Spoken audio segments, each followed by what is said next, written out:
नमस्कार, देवभूमि समाचार देख रहे हैं आप। मैं हूं आपके साथ पूजा झा और सीधे आपको जोशीमठ लिए चलते हैं, जहां पर सीएम धामी पहुंचे हैं और वहां पर हालातों का जायजा ले रहे हैं। तो जोशीमठ के लोग इस वक्त बड़े संकट से जूझ रहे हैं। कई घरों में दरारें आई हैं, जिसकी वजह से वहां के जो लोग हैं वो दहशत में हैं। और आज सीएम योगी खुद हालातों का जायजा लेने के लिए जोशीमठ पहुंचे हैं, जहां पर वो हालातों का जायजा ले रहे हैं। माफ कीजिएगा, सीएम धामी हालातों का जायजा लेने के लिए जोशीमठ पहुंचे हैं, जहां पर जो प्रभावित लोग हैं उनसे मुलाकात भी करेंगे और उनसे वहां की स्थिति का जायजा लेंगे और मकानों का स्थिति का वो जायजा ले रहे हैं। मौके पर अधिकारी उनके साथ हैं। सीएम धामी जोशीमठ पहुंचे हैं आज। आपको बता दें, भूस्खलन के चलते जोशीमठ में कई घरों में दरारें आ रखी हैं, जिसकी वजह से वहां के जो लोग हैं वो डर के माहौल में जी रहे हैं। और इसी बीच प्रशासन ने भी राहत बचाव कार्य के लिए वहां पर टीमों को तैनात किया है, जिन्होंने कई परिवारों को अब तक विस्थापित किया है। एनटीपीसी को भी आज निर्देश दिए गए हैं प्रशासन की तरफ से कि जो विस्थापित परिवार हैं उनके लिए मकान बनवाए जाएं। करीब 2000 मकान बनवाने के निर्देश दिए गए हैं, ताकि वहां पर जो लोग हैं जिनके घरों में दरारें आई हुई हैं, जो दहशत के माहौल में जी रहे हैं, उनको वहां पर विस्थापित किया जाए। और अब तक कई परिवारों को प्रशासन की ओर से विस्थापित कर दिया गया है। वहीं प्रशासन की टीम लगातार राहत बचाव कार्य में जुटी हुई है।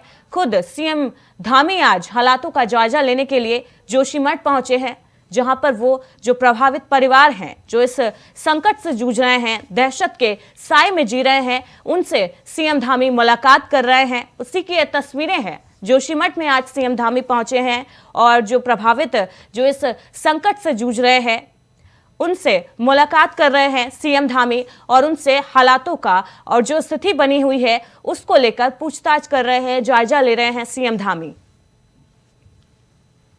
इसी खबर पर ज्यादा अपडेट के लिए हमारे साथ देहरादून से अभय कैंतुरा लाइव जुड़ गए हैं। अभय, जोशीमठ में सीएम धामी पहुंच चुके हैं, जहां पर वो जो इस आपदा से प्रभावित हो रहे हैं उनसे मुलाकात कर रहे हैं, वहां पर स्थिति का जायजा ले रहे हैं सीएम धामी। मुख्यमंत्री पुष्कर सिंह धामी जोशीमठ पहुंचे हैं। खुद उन्होंने उस आपदाग्रस्त क्षेत्र का वहां पर दौरा किया है, जहां पर दरारें आ रही है, जहां पर लोग दहशत के साए में जी रहे हैं। उन लोगों से बातचीत भी मुख्यमंत्री पुष्कर सिंह धामी ने करी है। उन लोगों को भरोसा दिया है, उन लोगों को ठंडा बधाई है कि सरकार उनके साथ खड़ी है। उनका जो दुख है उसको दूर करने का काम वहां पर किया जाएगा। और इसके अलावा मुख्यमंत्री पुष्कर सिंह धामी ने एनटीपीसी के अधिकारियों को भी वहां पर निर्देश दिए कि कम से कम जो आपदा प्रभावित जो इस समय जो लोग वहां पर है उनके लिए रहने के लिए घरों की व्यवस्था वहां पर की जाए। रिलोकेटेड आवास, ऐसे अस्थायी आवास वहां पर बनाए जाएं, ताकि वहां पर लोगों को ठहराया जा सके, उनको शिफ्ट किया जा सके। क्योंकि जिस प्रकार से दरारें वहां पर आ रही है, ऐसे में कोई भी बड़ी आपदा आने के लिए वहां पर देर नहीं हो सकती है। और ऐसे में उन सब चीज़ों से बचने के लिए, जान माल के नुकसान से बचने के लिए लोगों को पहले से ही सुरक्षित स्थानों पर शिफ्ट करने का काम प्रशासन की तरफ से किया जा रहा है।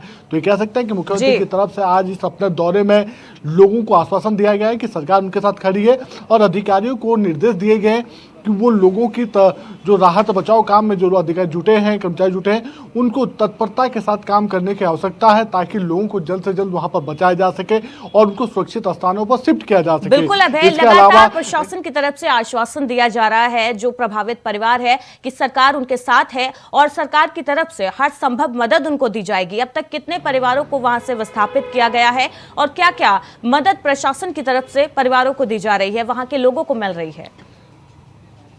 बिल्कुल, ये कह सकते हैं कि कल मुख्यमंत्री पुष्कर सिंह धामी ने एक हाई लेवल मीटिंग यहाँ पर बुलाई थी। सचिवालय में ये देर रात मीटिंग यहाँ पर चली है और बड़ा निर्णय सरकार की तरफ से लिया गया है कि जिन लोगों को यहाँ पर विस्थापित किया जा रहा है उन लोगों को कम से कम मासिक 4000 रुपये मासिक किराया देने का काम यहाँ पर किया जाएगा, ताकि वो लोग सुरक्षित स्थानों पर जहाँ पर वो रह रहे हैं वहाँ पर अपना गुजर बसर इस समय कर सकें। ये कह सकते हैं कि जिस प्रकार से आपदा की घड़ी वहाँ पर आई है, जो दरारें हैं वो लगातार बढ़ने का काम कर रही है, जमीन नीचे धंस रही है। ऐसे में लोग वहाँ पर खतरे की जद में ना रहें, वो लोग सुरक्षित स्थानों पर ही पहुँचे, उसकी कोशिश वहाँ पर की जा रही है। इसके अलावा ये कह सकते हैं कि अभी तक जिला प्रशासन की जो टीम है वहाँ पर काम कर रही है, राहत बचाव के क्षेत्र में जो काम कर रही है, 9 टीमों को स्पेशली लोगों को सुरक्षित स्थानों पर ले जाने के लिए जिला प्रशासन की तरफ से लगाया गया। उन टीमों की तरफ से पिछले 5 दिन के भीतर 99 परिवारों को सुरक्षित स्थानों पर शिफ्ट करने का काम किया गया है। पिछले 24 घंटे के भीतर 6 परिवारों को शिफ्ट किया गया है और उससे पूर्व में भी लगातार ये प्रक्रिया वहाँ पर जारी रही है। तो ये समझा जा सकता है कि जैसे जैसे वहाँ पर खतरा बढ़ रहा है, जो दरारें हैं, जिस दरारों में ये कह सकते हैं कि भूधसाव के चलते जो मकान आपदा की श्रेणी में वहाँ पर आ रहे हैं, खतरे की जद में एकदम से आ रहे हैं, वहाँ से लोगों को शिफ्ट करने का काम किया जा रहा है, उनको सुरक्षित स्थानों पर ले जाया जा रहा है। लेकिन जो स्थानीय जो जनता है उसके मन में कह सकते हैं कि स्थानीय प्रशासन की जो पूर्व की जो नाराजगी यहाँ पर रही है, जो संदिग्ध देखने को नहीं मिली थी, उसके खिलाफ काफी आक्रोश वहाँ पर देखने को मिल रहा है। और कल भी ये कह सकते हैं कि जो सर्वे की टीमें वहाँ पर पहुंची थी, उन्हें स्थानीय जनता के विरोध का सामना वहाँ पर करना पड़ा था, क्योंकि स्थानीय जनता का कहना है कि जो टीमें आ रही है वो सिर्फ चुनिंदा जगहों पर जाने का काम कर रही है, जबकि इस समय पूरा जोशीमठ शहर आपदा की जद में है और जिस तरह से वहाँ खतरा बढ़ रहा है, ऐसे में हर घर का सर्वे होना जरूरी है ताकि जो जनता की जो वस्तु स्थिति है, जो जोशीमठ शहर की वस्तु स्थिति है, वो सरकार तक पता चल सके, सरकार को उसकी जानकारी मिल सके। और यही वजह है कि जनता लगातार अपना आक्रोश वहाँ पर प्रकट कर रही है। लेकिन जिस प्रकार से मुख्यमंत्री पुष्कर सिंह धामी आज पहुंचे हैं, आपदा प्रभावितों से वो मिले हैं और उन्होंने जिस प्रकार से उनको भरोसा देने का काम किया, तो ऐसे में वहाँ की जनता को एक उम्मीद जरूर जगी है कि सरकार उनके साथ खड़ी है, उनके दुखों को मिटाने के लिए सरकार प्रयासरत है। जी बिल्कुल अभय, जब विशेषज्ञ टीम भी वहां पर पहुंची थी तब उनको भी विरोध प्रदर्शन का सामना करना पड़ा था और लोग लगातार विरोध प्रदर्शन कर रहे हैं। सीएम धामी आज पहुंचे हैं जोशीमठ में हालातों का जायजा लेने के लिए। क्या उनके सामने भी विरोध प्रदर्शन किए गए हैं? लोगों ने अपनी समस्याएं रखी है, उनकी तरफ से क्या कुछ आश्वासन आज प्रभावित परिवारों को, लोगों को दिया गया है? मुख्यमंत्री पुष्कर सिंह धामी जब आज वहां पर पहुंचे तो ये समझा जा सकता है कि प्रशासनिक जो हमला था वो पूरी तरीके से चौकन्ना नजर आ रहा था और ऐसे में जो लोग विरोध कर रहे हैं उन लोगों को मुख्यमंत्री तक पहुंचने के लिए प्रशासन की तरफ से पहले से ही अपना सुरक्षा घेरा कड़ा कर दिया गया था। लेकिन मुख्यमंत्री पुष्कर सिंह धामी स्वयं उन जगहों पर गए हैं जहाँ पर दरारें आ रही थी, यानी जहाँ पर कल आपदा की जो टीमें पहुंची थी, आपदा सचिव जिन जगहों पर गए थे उन क्षेत्रों में मुख्यमंत्री भी वहां पर पहुंचे थे। उन्होंने स्वयं उन दरारों को देखने का काम किया है जिन दरारों के चलते कह सकते हैं कि भवन अब क्षतिग्रस्त होने की श्रेणी में वहां पर पहुंच गए हैं, वो भवन आपदा की जद में आ चुके हैं, उनको देखने का काम मुख्यमंत्री की तरफ से वहां पर किया गया। उन्होंने जो आपदा प्रभावित जो परिवार थे उन परिवारों से बातचीत वहां पर करी, उनके दुखों को सुनने का काम वहां पर करा, उन्हें एक आश्वासन देने का काम मुख्यमंत्री की तरफ से किया गया कि सरकार उनके साथ खड़ी है, उनका जो दुख है उस दुख को हरने का काम सरकार यहाँ पर करेगी। तत्काल जो उनके लिए जो जरूरी जो राहत बचाव के जो कामों में जो जरूरी आवश्यकता है उन आवश्यकताओं को पूरा करने का काम सरकार की तरफ से किया जाएगा। और जो लोग ये कह सकते हैं कि जिला प्रशासन को सीधे तौर पर जो निर्देशित किया गया उसमें कहा गया है कि जो लोग ज्यादा खतरे की जद में, यानी जहां पर खतरा ज्यादा बढ़ रहा है, जो मकान इस समय रहने लायक स्थिति में नहीं है, कम से कम उन मकानों से पहले प्राथमिकता के आधार पर उन परिवारों को सुरक्षित स्थानों पर शिफ्ट करने का काम किया जाए ताकि वो लोग सुरक्षित रह सके। तो ये कह सकते हैं कि मुख्यमंत्री तो अपने स्तर पर काम करते हुए नजर आ रहे हैं, उनकी तरफ से अधिकारियों को भी दिशा निर्देश दिए जा रहे हैं, लेकिन जिस प्रकार से वहां पर बीतते समय के साथ खतरा बढ़ रहा है, तो ऐसे में जो एक्शन प्लान सरकार का है वो एक्शन प्लान और तेज गति से बिल्कुल अभय, धामी सरकार एक्शन में नजर आ रही है। कल भी उच्च स्तरीय मीटिंग बुलाई गई थी जहां पर अधिकारियों को निर्देशित किया गया था। अभी तक टीम की बात की जाए तो कौन कौन सी टीम वहां पर पहुंची है? एनडीआरएफ, एसडीआरएफ, कौन सी टीम वहां पर पहुंची है जो राहत और बचाव कार्यों में जुटी हुई है और क्या कुछ व्यवस्थाएं लोगों को मदद के लिए दी जा रही हैं? बिल्कुल सीधे तौर पर ये कह सकते हैं कि स्थानीय प्रशासन वहां पर जो जिले का जो प्रशासन है वो वहां पर लगातार राहत बचाव के काम में जुटा हुआ है। इसके अलावा एसडीआरएफ की एक पोस्ट जो जोशीमठ पे पहले से ही स्थापित थी उसकी तरफ से ये कह सकते हैं कि राहत बचाव के काम वहां पर किए जा रहे हैं। इसके अलावा जोशीमठ के जो चारों तरफ ये कह सकते हैं कि जो दूसरे आसपास के जो क्षेत्र है जहाँ पर एसडीआरएफ की 4 पोस्ट और हैं, उन पोस्टों को भी राहत बचाव काम के लिए वहां पर अलर्ट मोड में रखा गया है। एनडीआरएफ की एक टीम को वहां पर अलर्ट मोड में पहले से ही रख दिया गया है। ये कह सकते हैं कि कि एनडीआरएफ की टीम भी वहाँ पर मौजूद है। और इसके अलावा कह सकते हैं कि जो यहाँ से आपदा की जो टीम है वहाँ पर गई हुई है, वो लोग भी अपना सर्वे करने के, यानी विशेषज्ञों की तरफ से सर्वे करने का काम किया जा रहा है, लेकिन जो दूसरे उनके साथ दूसरे कर्मचारी हैं, अधिकारी, उनकी तरफ से लोगों की मदद करने का काम वहाँ पर किया जा रहा है, उनको आश्वासन देने का काम वहाँ पर किया जा रहा है और उनको हर वो सुविधा मुयसर करने का काम उनकी तरफ से किया जा रहा है, ताकि उनके इस दुख की घड़ी में उनका जो दुख है वो थोड़ा बहुत कम हो सके। और सरकार की कोशिश यही है कि हर प्रभावित तक पहुँचने की काम सरकार की तरफ से किया जा रहा है और उनको एक आश्वासन देने का काम किया जा रहा है कि सरकार उनके साथ खड़ी है। तो कह सकते हैं कि सरकार तो अपना काम कर रही है, लेकिन जो जोशीमठ की ये कह सकते हैं कि भूदशाओं की जो स्थिति है वहाँ पर है, ऐसे में हर समय कह सकते हैं कि एक बड़ा खतरा वहाँ पर मंडराता हुआ नजर आ रहा है। जिस तरीके से वरिष्ठ वैज्ञानिक इस बात को कह चुके हैं कि इस समय सरकार को शहर को बचाने के बजाय लोगों को सुरक्षित स्थानों पर ले जाने का काम करना चाहिए, तो वो इस बात की ओर इशारा कर रहा है कि अगर समय रहते अभी भी तीव्र गति से बड़े एक्शन के साथ काम नहीं किया जाता तो फिर जोशीमठ के ऊपर बड़ी आपदा कभी भी आ सकती है और फिर बड़े जनमान का नुकसान वहां पर हो सकता है। जी बिल्कुल अभय, बहुत बहुत शुक्रिया इस अपडेट के लिए। तो लाइव तस्वीरें आपको दिखा रहे हैं, जोशीमठ की ये तस्वीरें हैं जहां पर खुद मुख्यमंत्री पुष्कर सिंह धामी पहुंचे हैं, जो प्रभावित परिवार है उनसे मुलाकात कर रहे हैं, उनसे हालातों का जायजा ले रहे हैं, उनसे उनकी समस्याओं को जान रहे हैं। तस्वीरें आपको दिखा रहे हैं, एक्सक्लूसिव तस्वीरें हैं जहां पर मुख्यमंत्री पुष्कर सिंह धामी जोशीमठ पहुंचे हैं और जो प्रभावित, जो इस समय संकट से परिवार जूझ रहे हैं, उनसे मुलाकात कर रहे हैं, उनसे हाल जान रहे हैं, हालातों का जायजा ले रहे हैं और साथ ही जो मदद प्रशासन की तरफ से दी जा रही है उसको लेकर भी जायजा ले रहे हैं सीएम धामी। तस्वीरें आपके सामने हैं। आगे बढ़ते हैं। जोशीमठ शहर पर आई आपदा को लेकर सीएम धामी ने कहा कि इस समय राज्य को सभी लोगों की मदद की जरूरत है, सभी लोगों को मिलकर काम करने की बेहद आवश्यकता है ताकि आपदा के इस घड़ी में लोगों को उभारा जा सके। जोशीमठ में प्रभावित लोगों को आपदा से राहत दिलाई जा सके, प्रशासन इसके लिए हर संभव स्तर पर जुटा हुआ है, काम किया जा रहा है।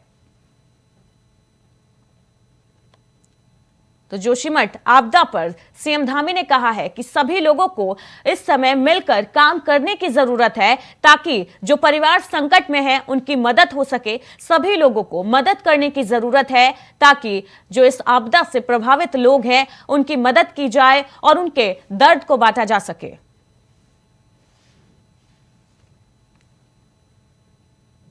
केंद्र के लगातार संपर्क में हैं और हमारे चाहे हमारा प्रधानमंत्री जी का कार्यालय हो, गृह मंत्री जी का हो, हमारे पार्टी के लोग हो या हमारे देश के जो मंत्रालय इससे संबंधित है, जबकि जल शक्ति मंत्रालय सीधे सीधे कहीं इन सब जो रिसर्च हो रही है इस पर बहुत सारे हमारे संस्थान काम कर रहे हैं, भूवैज्ञानिक काम कर रहे हैं, उससे जुड़ा हुआ है, तो उन्होंने भी अपना काम बढ़ाया आगे।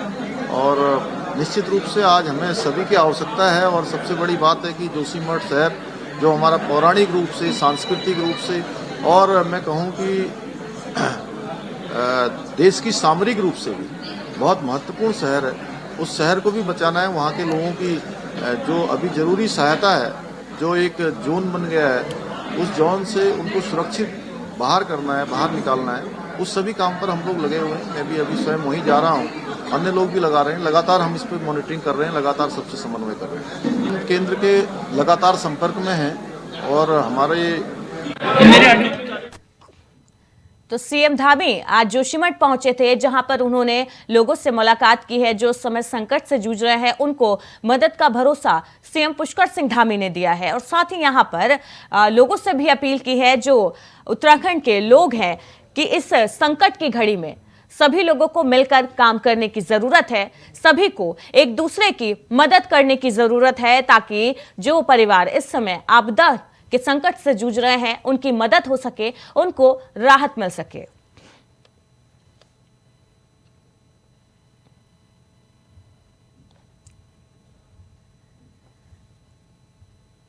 वहीं देहरादून स्थित उत्तरांचल प्रेस क्लब में सीएम धामी ने नवनियुक्त कार्यकारिणी को पद और गोपनीयता की शपथ दिलाई। कार्यकारिणी के सभी पदाधिकारियों को शपथ दिलाते हुए उन्होंने कहा कि राज्य सरकार जो प्रदेश में विकल्प रहित संकल्प को लेकर आगे बढ़ रही है, उस पर सभी साथियों के सहयोग की आवश्यकता है।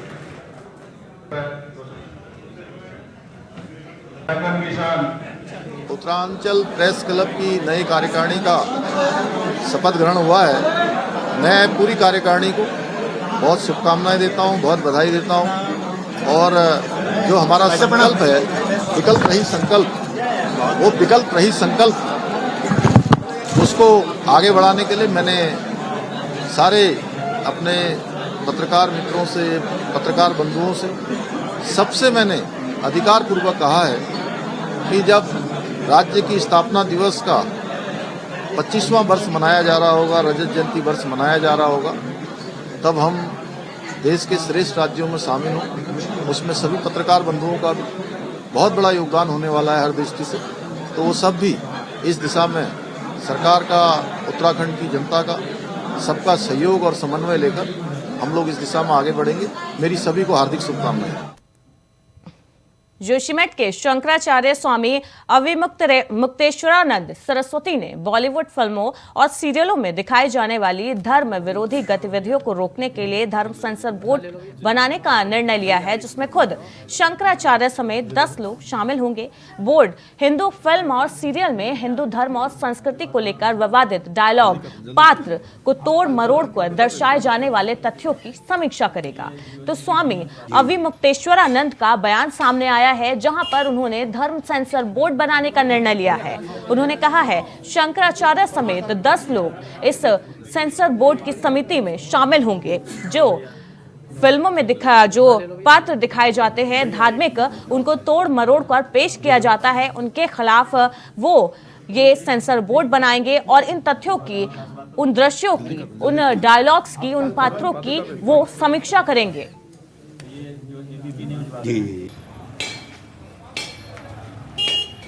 जिससे हमारी आने वाली पीढ़ी के मन में अलग छवि हमारे धर्म की निर्मित हो रही है, जो कि सनातन सभ्यता, संस्कृति, धर्म तीनों के लिए खतरा है, भारत के लिए खतरा है। तो इसके लिए चिंता नहीं करेंगे। बार बार कहा गया कि जो भारत का सेंसर बोर्ड है उसके अंदर धार्मिक दृष्टि वाले व्यक्ति को भी बैठाइए ताकि वो धार्मिक दृष्टि से भी स्क्रीनिंग कर ले, देख ले, लेकिन उसको नहीं माना जा रहा है। तो हम लोगों को अपनी तरफ से कुछ तो उपाय करना होगा। इसीलिए हमने कहा है कि हम धर्म का सेंसर बोर्ड बनाएंगे, धार्मिक लोग उसमें बैठेंगे, देखेंगे और हम लोग व्यक्तिगत रूप से व्यवहार करेंगे। सेंसर बोर्ड के विरुद्ध नहीं, सेंसर बोर्ड के सहायक के रूप में ही सही हम काम करेंगे ताकि उतना कम हो। आप ये बताइए कि सेंसर बोर्ड बैठा हुआ है और ऐसे दृश्य सामने आ जाते हैं कि जनता को विरोध करना पड़ता है, फिर तोड़फोड़ होती है, फिर अशांति उत्पन्न होती है, पुलिस विभाग के लिए सिरदर्द होता है, भारत की जो सार्वजनिक संपत्ति है उसको क्षति पहुंचती है और उसके बाद फिर निर्माता कहते हैं कि हाँ गलती हो गई, हम बदल लेंगे। तो पहले क्यों नहीं बदल लेते हो? और तुमको बताने वाला कोई क्यों नहीं रहता है कि भाई ये गलत है, ये जाएगा तो अच्छा प्रभाव नहीं आएगा? तो कोई तो संस्था, कोई तो ऐसी एजेंसी होनी चाहिए। तो जो नहीं है उसकी पूर्ति करना हम सबका कर्तव्य है, देश के, समाज के रक्षा के लिए। इसी के लिए हमने ये निर्माण किया है। और स्वामी अविमुक्तेश्वरानंद ने धर्म सेंसर बोर्ड बनाने का बड़ा फैसला लिया है। आगे बढ़ते हैं। उत्तराखंड बीजेपी के प्रदेश प्रवक्ता डॉक्टर देवेंद्र भसीन ने एक बार फिर पूर्व मुख्यमंत्री हरीश रावत को लेकर आरोप लगाया है। बीजेपी प्रदेश प्रवक्ता ने कहा, चाहे जोशीमठ का मामला हो, चाहे हल्द्वानी का मामला हो, जिस प्रकार से पूर्व मुख्यमंत्री हरीश रावत धरना उपवास कर रहे हैं वो अब उनकी प्रवृत्ति बन चुकी है, क्योंकि वो ना तो खुद कुछ करना चाहते हैं और ना ही अब बीजेपी सरकार को करने देना चाहते हैं। बीजेपी प्रदेश प्रवक्ता ने कहा, जब पूर्व में मुख्यमंत्री हरीश रावत सत्ता में थे तब उन्होंने हल्द्वानी के लिए कुछ नहीं किया और अब जब राज्य की जनता के लिए धामी सरकार कुछ करना चाहती है तो वो सरकार को कुछ करने नहीं देना चाहते, लगातार उनके कामों में अवरोध पैदा करते हैं। तो बीजेपी ने हरीश रावत पर बड़ा तंज कसा है और कहा है कि धरना और उपवास देना उनकी पुरानी आदत है, वो अपनी राजनीति को बचाए रखना चाहते हैं, इसीलिए धरने और उपवास की राजनीति करते हैं, ये उनकी आदत में शुमार है। बीजेपी प्रदेश प्रवक्ता ने बड़ा तंज हरीश रावत पर कसा है। देखिए, हरीश रावत जी का ये एक प्रकार से कह लीजिए एक प्रवृत्ति बन गई है। एक तो उनकी अच्छा ये रहती है कि मीडिया उनको कवरेज दे, कभी उपवास पर बैठ जाते हैं तो कभी वे जो है धरना देने बैठ जाते हैं। तो ये मूल रूप से उनके राजनीतिक खेल हैं कि चूंकि उनकी पार्टी में अंतर्द्वंद चल रहा है तो कांग्रेस के नेताओं के सामने इस समय अपने अस्तित्व की लड़ाई भी है। तो हरीश रावत जी अपने अस्तित्व को बचाने के लिए, मीडिया में बने रहने के लिए इस प्रकार की बातें करते हैं। हल्द्वानी के मामले में वो बैठे, लेकिन हमारा सवाल ये है कि आपने तब कुछ क्यों नहीं किया जिस समय आप स्वयं मुख्यमंत्री थे।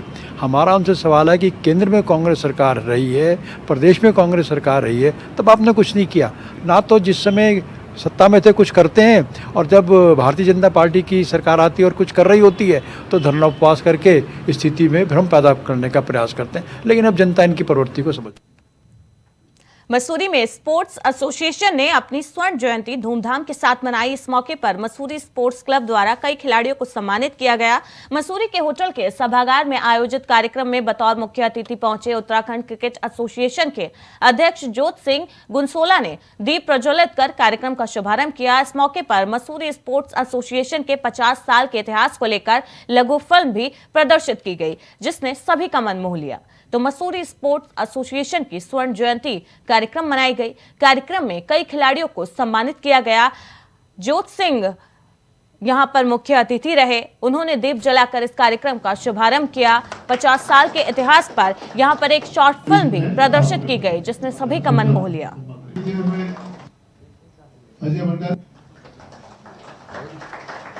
देखिए, 1972 में जो हमारे वरिष्ठ साथी रहे होंगे उस समय, उनके द्वारा ये मसूरी स्पोर्ट्स एसोसिएशन की स्थापना की गई थी। उसके बाद में विभिन्न लोग इसमें अध्यक्ष रहे हैं। बाद में श्री नंद किशोर बम्बू जी इसके अध्यक्ष रहे हैं, जो अंतर्राष्ट्रीय रोलर हॉकी के रेफरी भी रहे हैं और खुद एक बहुत अच्छे खिलाड़ी थे। और आज 2022 में 50 साल इसको पूरे हुए हैं, तो दिसंबर में हम लोग ये कार्यक्रम नहीं कर पाए। अब ये स्वर्ण जयंती मना रहे हैं, सभी खिलाड़ियों इकट्ठे हैं हमारे इस कार्यक्रम में और अपने अनुभव है मसूरी एमएसए का। तो मैं मानता हूँ कि कम से कम 55 साल से तो मैं भी इस संस्था से जुड़ा हूँ और भाई साहब नंद किशोर बम्बू के साथ काम करने का मौका मिला है। और मसूरी स्पोर्ट्स एसोसिएशन का एक लंबा इतिहास होने के कारण से मसूरी की एक पहचान मसूरी स्पोर्ट्स एसोसिएशन ने, चाहे उत्तराखंड का जब पहला गेम स्टेट गेम हुआ मसूरी स्पोर्ट्स एसोसिएशन के सौजन्य से हुआ और हम लोगों ने बड़ा सहयोग दिया। और जहाँ तक गतिविधियों के, यहाँ से एक बहुत अच्छे खिलाड़ी निकले हैं। मुकेश रावत हैं जो इंटरनेशनल लेवल पे रहे हैं, राजकुमार जी रहे हैं बहुत इंटरनेशनल लेवल पे रहे, सब मसूरी स्पोर्ट्स एसोसिएशन से जुड़े हुए सदस्य हैं। आम आदमी पार्टी ने जोशीमठ आपदा पर अपनी एक कमेटी गठित की है, जो जोशीमठ जाकर प्रभावितों से मिलकर एक रिपोर्ट बनाने का काम करेगी और सरकार की जो कमियां रह गई हैं उसे उजागर करने का काम ये कमेटी करेगी। तो आपने एक कमेटी गठित की है जो जोशीमठ आपदा पर ये कमेटी गठित की है, जो वहां पर जाकर प्रभावित लोगों से मुलाकात करेगी और उनसे हालातों का जायजा लेगी। साथ ही सरकार की जो कमियां रह गई है राहत बचाव कार्य में, उन कर्मियों को उजागर करने का काम आपदा प्रबंधन कमेटी करेगी। और मैं तो उससे पीछे जा रहा हूं कि 1976 में एक भूगर्भीय समिति ने अपनी रिपोर्ट में कहा था कि जोशीमठ खतरे की जद में है। फिर 1997 में फिर एक और रिपोर्ट आई जिसमें जोशीमठ को खतरे की जद में बताया गया। उसके बावजूद तपोवन विष्णुघाट जो जलविद्युत परियोजना है, जोशीमठ जो सेस्मिक जोन 5 में बसा हुआ है और जो हिमालयी रेंज सबसे कच्ची रेंज है, वहां पर 12 किलोमीटर की टनल का प्रपोजल बगैर बेहतर भूगर्भीय सर्वेक्षण के वहां पर कराने से आज पूरा जोशीमठ के 500 से अधिक परिवार जिस बर्बादी के कगार पर हैं। तो वो तो परिवारों की तो सरकार कह रही है कि हम किराया देंगे, उनको उठाएंगे, बसाएंगे, उनको हटाने की बात हो गई। लेकिन जो जोशीमठ शहर का जो पौराणिक स्वरूप है, जो आदि शंकराचार्य ने जिसको बसाया, जिसको ज्योतिर्मठ कहते थे, वहाँ पर भगवान नरसिंह का मंदिर है जहाँ 6 महीने बद्री विशाल की पूजा होती है। तो वो सब जो हमारा ऐतिहासिक महत्व का स्थान है वो खत्म हो जाएगा, वो चिंता का विषय है। एक तरफ हम चिल्ला करके हिंदू और हिंदुत्व की बात कर रहे हैं, सनातन धर्म की रक्षा की बात कर रहे हैं, लेकिन जो ये इस तरह से उस ढोंग और जुमलेबाजी करते हैं वो हिंदुत्व के आदिकाल के इन पौराणिक स्थानों के महत्व को नहीं समझ रहे हैं। जोशीमठ इन्हीं की सरकार में 2010 में इस परियोजना के कार्य शुरू हुआ और इन्हीं की सरकार में आज वो शहर टूट रहा है। अक्टूबर के महीने जो रिपोर्ट आई, उस रिपोर्ट में सरकार को बता दिया गया था कि अब जोशीमठ के बारे में चिंता करो, लेकिन उन्होंने 4 महीने तक सोए रहे। अब दिसंबर में जो है कि हाई पावर कमेटी की बैठक करके 4000 रुपये महीना किराया देने की बात, ये तो ऊंट के मुंह में जी रहा है। वो 600 परिवार जो आज खतरे की जद में है, उनको सरकार बसाने का प्लान क्यों नहीं बना रही है? उत्तराखंड सरकार की गैर जिम्मेदारी के कारण जोशीमठ।